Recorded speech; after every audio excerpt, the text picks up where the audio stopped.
December 15th, 1986, the people of Trinidad and Tobago voted a new government into office. They chose Arthur Raymond Napoleon Robinson as their new leader. For a man who had fought the People's National Movement for nearly 3 decades from inside and out, Robinson's time had arrived. I have complete confidence in our people and in our future.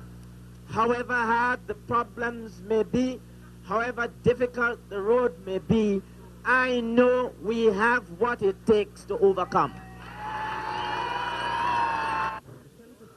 For the outgoing Prime Minister George Chambers, it was a most humiliating moment. His party had governed for 30 years. Now, under his leadership, the party had suffered an embarrassing defeat, and with it went his own constituency, lost to a man who had never faced the polls before. Because I believed it was necessary to have a new government in the country, and particularly in removing Mr. Chambers from office. I have accepted without reservation these results as the exercise of the democratic will of the people. It is certainly to our credit as a nation that the transfer of power can take place peacefully and in orderly fashion. For the people, it was what they called an act of liberation few thought possible.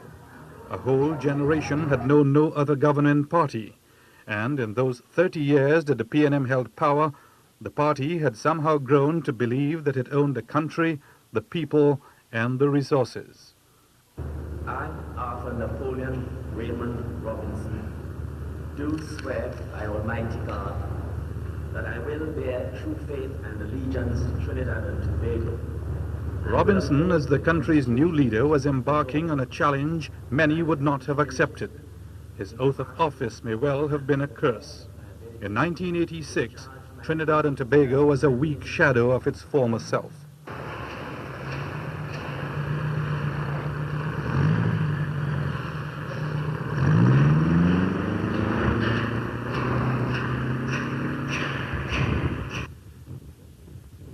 In the decade of the 70s, oil had made Trinidad and Tobago the wealthiest country in the region, and indeed one of the top 10 in the developing world. More than $100 billion had passed through the nation. In 1986, most of it was gone. Hundreds of businesses had closed under the strain of an economic recession which began with the decade of the 80s. The cost of living had climbed because of reduced subsidies and a devalued dollar. Unemployment, which was almost non-existent during the boom of the 70s, had reached 17%, nearly 80,000 people looking for work in a nation of just over 1 million. Robinson found the country's finances even worse. In 1981, the public debt, like money, was no problem.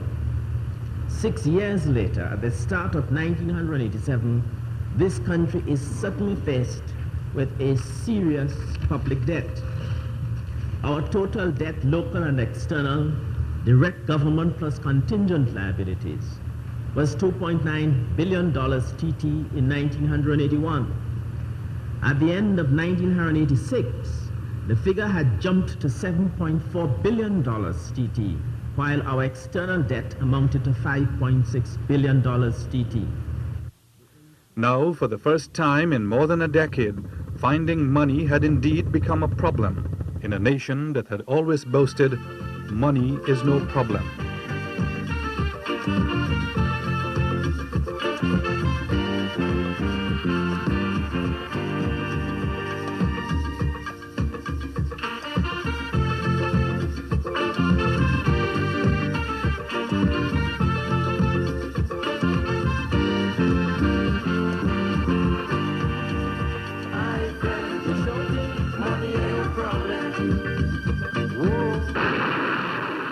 The Middle East War of 1973 and the subsequent oil embargo on Western industrialized nations crippled most economies in the developing world. But for the fortunate few like Trinidad and Tobago, where oil had always played an important part in the economy, the war opened up new horizons. The five-fold increase in the price of a barrel of crude oil injected massive amounts of money into the economy.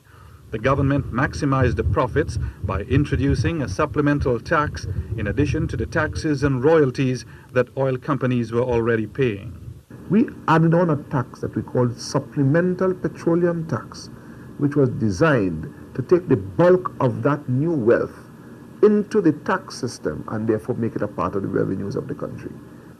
The oil windfalls injected new life into the economy, and both the government and the private sector went on a spending spree. The government to do all the things it had always wanted to do, the private sector to develop a consumer market. For Prime Minister Eric Williams, who led the nation to independence on a platform of economic self-reliance, the oil boom allowed him to live his dreams. The country he liberated from British colonialism had an economy based on producing primary goods for the metropolis. He had pledged to reverse the system of dependence through economic diversification. Now, since money was no problem, his vision to transform Trinidad and Tobago into a modern industrial center became much clearer. It was a mirage. It was something that several other third world leaders have attempted to do. Williams had the wherewithal to finance it, and he jumped at it without fully appreciating the costs, the true costs of that development alternative. The windfalls could not have come at a more appropriate time. Just 3 years before, in 1970, a major social uprising had shaken the administration. An army mutiny, prolonged street demonstrations by youths seeking social equality and jobs, a black power revolt against a black administration that had lost touch with the demands of the people. Up to 1973, Williams had plastered the cracks to keep the system from crumbling. For the first time, the country was facing an economic crisis, and Williams was ready to resign. The oil boom changed everything. Williams used the windfalls to reinforce the system as he wanted it, and he emerged once more as the visionary leader of Trinidad and Tobago. In a nation of just over 1 million people, the massive injection of capital had some wondrous but then disastrous effects.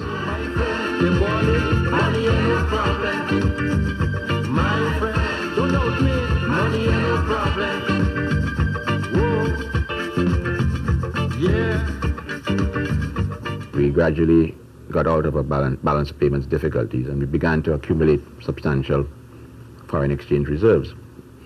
And this, of course, was enhanced after the second oil shock in 79-80. The situation got better, so that you'll find that if you look at the developing world as a whole, or the so-called third world as a whole, you will find that we were, as a small oil producer, in a very, as I say, a very unique position. And this, therefore, gave us an opportunity to do some of the things and to set in motion some of the processes which could have led to long-term economic transformation. The government certainly improved the infrastructure of the country quite considerably. It also did a lot in the areas of education, it did a lot in the areas of health, and of course in the areas of economics as such, it did a lot for the establishment of the so-called energy-based sector. I think that the fact that the nation generated so much wealth, primarily of course from the oil industry, during the 7 years or so of the oil boom, and yet we were unable as a country to transform the nature of our economy. We were becoming a callous, indifferent, and very selfish people. Dog eat dog, became more and more the order of the day. And people began losing their sense of balance, and everything was geared towards making money. I suppose there were people who were making money during the day and dreaming of it at night. I tell you, the Archbishop say people in Trinidad don't pray. That is why we catching so much hell today. I tell you, people come into church regularly, but they're conscious only of money. My friend, they borrow money ain't a problem. Well then, tell me, where's the problem? The amount of money generated in the domestic economy during the boom was phenomenal. Between 1973 and 1984, domestic revenues reached more than $130 billion, with the petroleum sector alone contributing more than $35 billion. The money caused unprecedented growth in every sector, with government taking the lead. There was an overwhelming feeling coming from the administration that the country had to be modernized and modernized very quickly. We had to get away from the plantation system and sugar and so on. You'll note that there was this question of steel and not sugar. Steel should replace sugar. That kind of position was taken by certain people in the administration who were quite powerful and whose point of view carried a lot of weight. And when that political point of view was backed up by certain people in technical areas, it was very difficult for people, even though they were senior people in the civil service, to put down the arguments. I mean, you would get yourself involved in polemics. You would write, and sometimes even you were in danger of being, I think, accused of being obstructionist. Development has a time factor attaching to it. People have to get used to the new environment. And you don't get development by building big buildings, etc. You get development by people being able to operate processes, to get used to what is possible, and to begin to optimize the benefits of the things which they eventually create. I think that in that period there was a certain amount of waste. As this was inevitable, I think, because of the fact that a government running even a small country like Trinidad and Tobago, finding itself in a very liquid position, the government would find that it could do things that it had only dreamed about. And therefore there was a certain amount of haste. And that haste resulted in the waste. The boom had both favorable and unfavorable effects. The most obvious favorable effect of the period was the immense benefits that government provided for the lower income groups. This was evident from the acceleration in welfare programs, subsidies, and the provision of basic social infrastructure. Real earnings rose in every section of the workforce. Unemployment went down to a low of 9% from a high of 17% when the boom started in 1973. Foreign exchange earnings grew to more than $7 billion, and on the books of the international financial institutions like the World Bank and the IMF, the country became one of the richest in the third world. But alongside these benefits were some unfavorable effects. The ease with which people got money encouraged very bad work attitudes and increased consumer spending.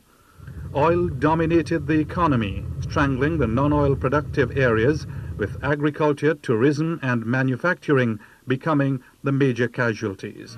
Oil drilling, money making, Mr. Divider. Here is a warning. My blood in this country, my sweat in this country.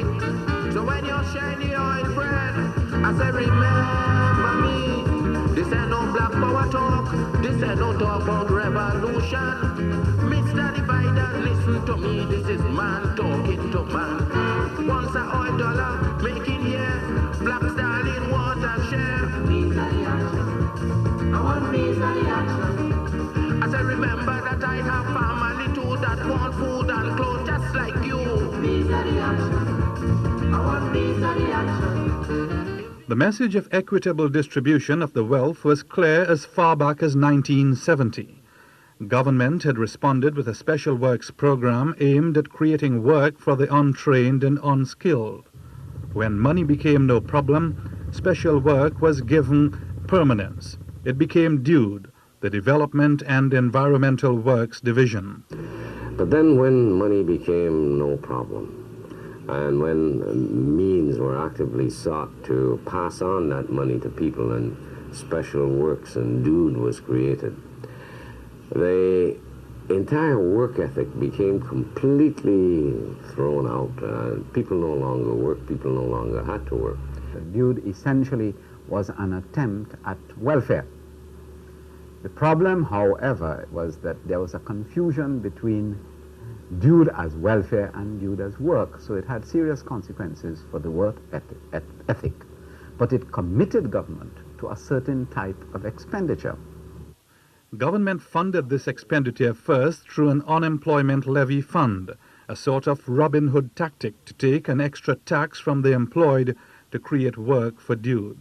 The Dude program, as originally conceived, could have been a good program. It was supposed to be a program that employed people on a temporary basis, and while they were employed, to train them to go out into the private sector, to go into the business on their own. They lost their moorings, and it became a political instrument of how to hand out patronage for votes. Well, I appreciate the political necessity for it. It is an absolute drain, although I am prepared to admit that if we didn't have Jude, there would have been a tremendous amount of social unrest. Tremendous amount of social unrest. Dude may have prevented social unrest, but it showed the inability of the government to find long-term solutions to a real problem. When the country was floating in money, the handouts continued, and Dude was allowed to crystallize into an institution of low productivity, waste, corruption, and patronage. Francis tried his best to justify it, to say, yes, they built so many miles of road and they put up so many miles of yard of culvert, but it was a dole. It was indeed a powerful weapon.